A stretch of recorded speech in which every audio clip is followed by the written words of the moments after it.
The Hornets are looking to defeat their Eastern Conference rival going into this game.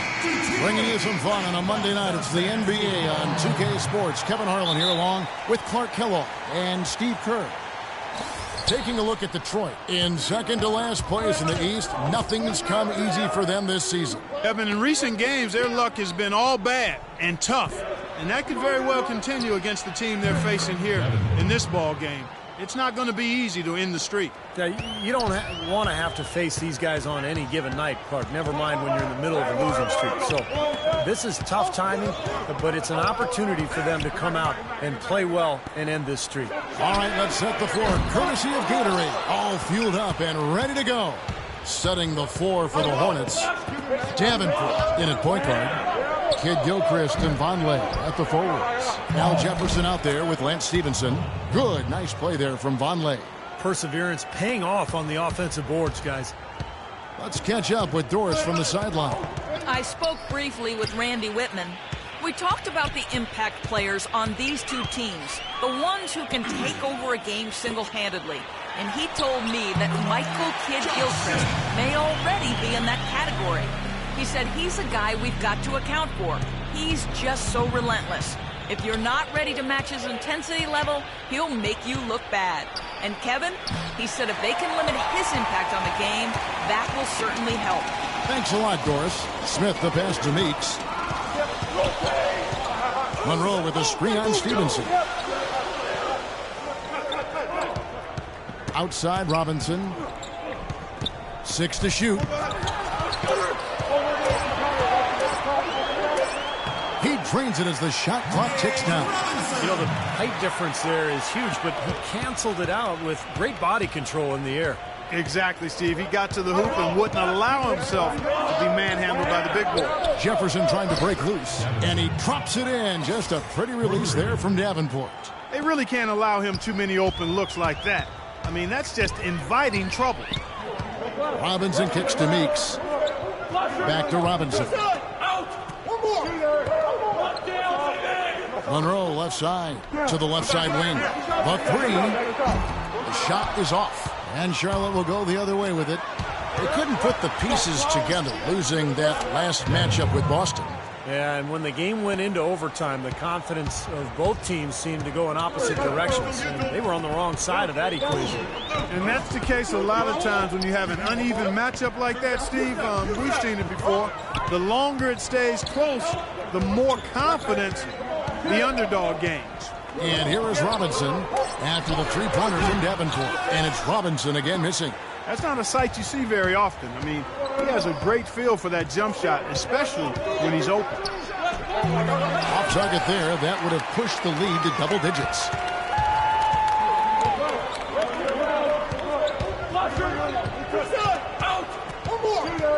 Monroe sets a screen for Robinson. Monroe with a screen on Stevenson. Out to the right wing. Meeks inside the three-point line.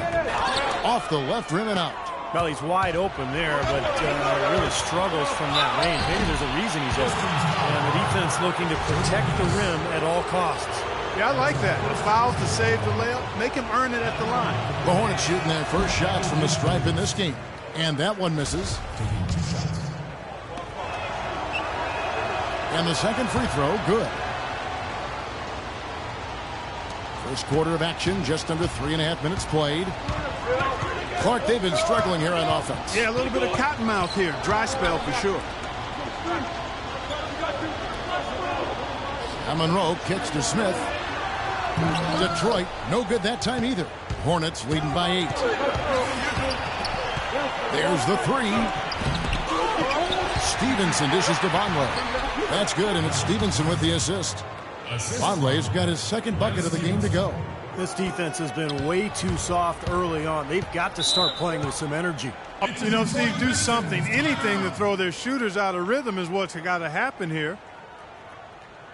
Let's catch up with Doris from the sideline. I was able to listen in on what Steve Clifford was going over with his team. Effort on the offensive boards, they'll be able to cash in a lot of second chance points today.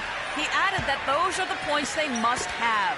The second thing he got into with them regarded getting the ball into the post, saying, quote, "The passing lanes will be open for us. We have to use that to our advantage and get the ball inside." Kevin, we'll see how that strategy pans out as this game develops. Thanks, Doris.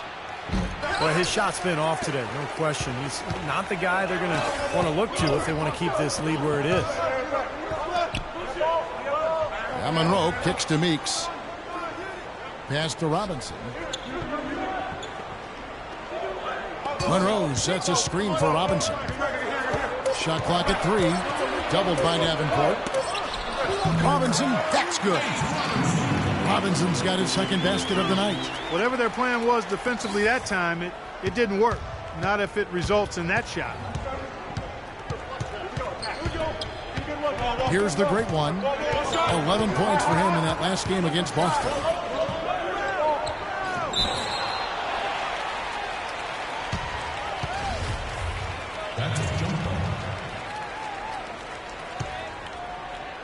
So it's the Hornets now. Vonleh with it. Now Monroe defending. Here's Davenport. Cans it from downtown.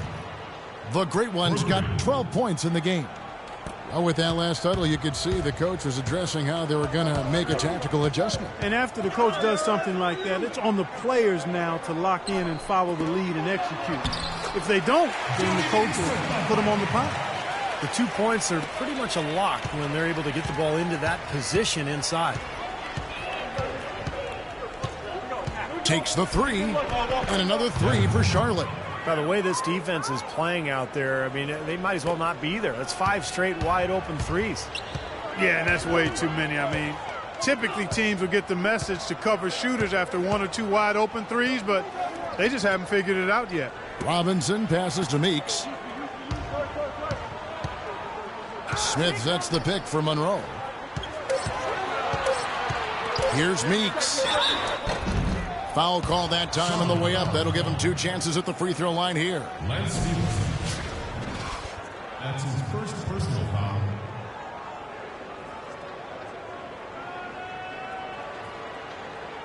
This is his first trip to the line tonight. Well, he shoots the ball with a lot of confidence from the line. He's very comfortable there, 84% on the season. And, guys, that's an increase in his free throw percentage from last year.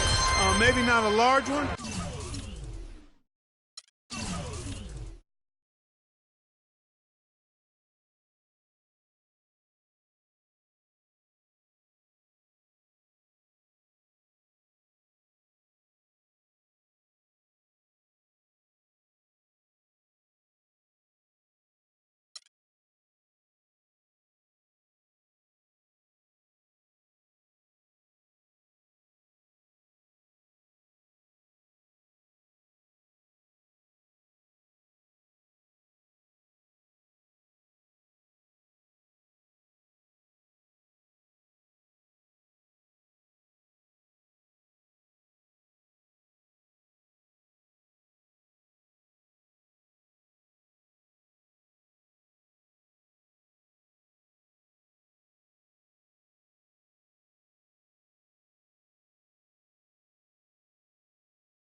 And now, the 2K Sports pregame show, brought to you by Sprite.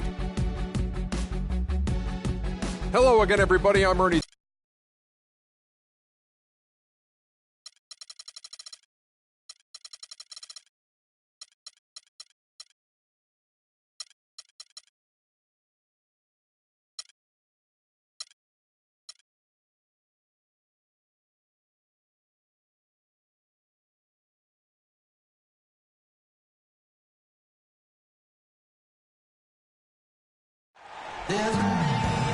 We have the Thunder as the road team for today's Western Conference matchup. Welcome to the NBA. Kevin Harlan here with Steve Kerr and Clark Kellogg for 2K Sports for this Friday afternoon broadcast.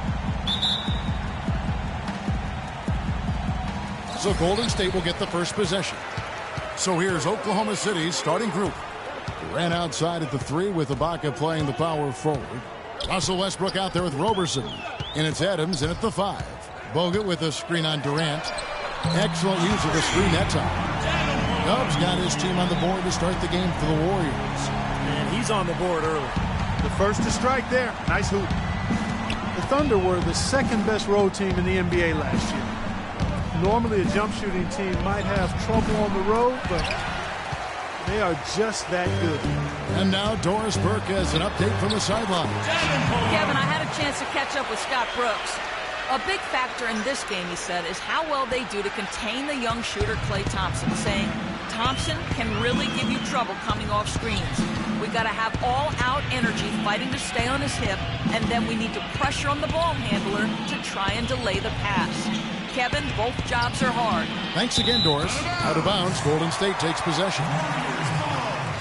When you can shoot like this Thunder team can, you could play outdoors, Steve, and still find a way to win it. Yeah, I mean, playing on the road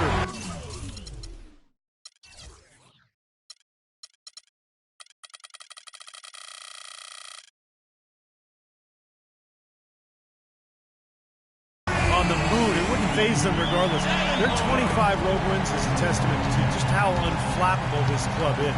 And it's the Thunder with the ball. After the Warriors pick up 3. Ibaka sets the pick for Westbrook. Shot to stop the run. They get the rebound.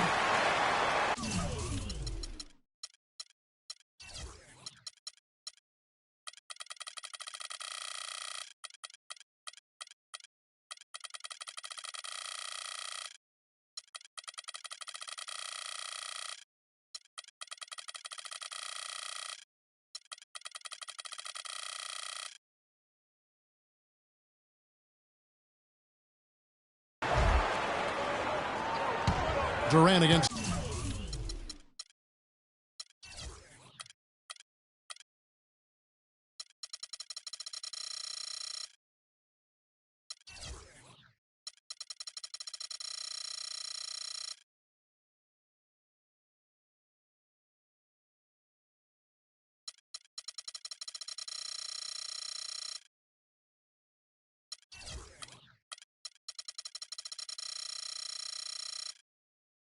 Thompson, out of bounds. Golden State takes possession. I tell you what, that's just a major unforced error right there, guys. My goodness. Golden State's gone 2 of 2 from three-point range here in the first quarter. And so just over a minute and a half played. Well, they're shooting 75% here early on, even with that miss. Westbrook with it. Picked up by Thompson. Westbrook kicks to Durant. And there's the whistle. Fouled hard on the shot. He'll go to the line. They get Stephen Curry. So supposedly, Kevin Durant, a.k.a. KD, enjoys playing NBA 2K prior to every game as a way to loosen up and kind of as an informal scouting report for the other team. That guy just soaks up all the basketball he can get. Keep listening, KD, and keep playing. And Kevin Durant, guys, officially listed, I'm looking at my book here, at 6'9". I imagine he's that height in video game form. Steve, you think that's selling him short? Yeah, maybe. You know, it's interesting. A lot of guys who are 6'11" or 7 feet prefer to actually be listed as smaller. I think it's because in Durant's case, he wants to be known as more of a guard than a forward. But regardless, it doesn't matter what they list him at. He's just a ridiculously talented player. Still looking for that first bucket here to start the game. Here's Davenport. And another three for Golden State. They built a big lead here early. Both defensively and offensively. They've been terrific right from the tip. And here in the first, approaching 3 minutes played. Westbrook passes to Durant. And he gets the bucket. That's a big basket. You don't want to let the game get away from you right off the bat. And it's Golden State's ball. They're on a 14-4 run. Lee passes to Davenport. Launches a three. Cannot hit. And it's Oklahoma City the other way. Here's Roberson. Now the feed to Adams. Got a piece of it.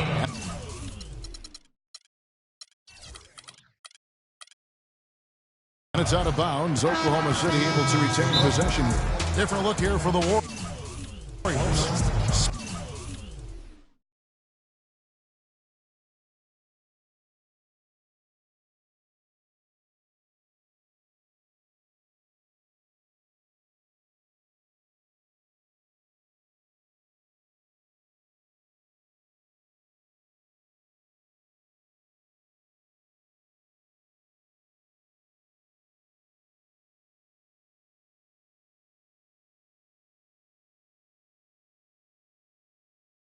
Bates checked in for Bogus.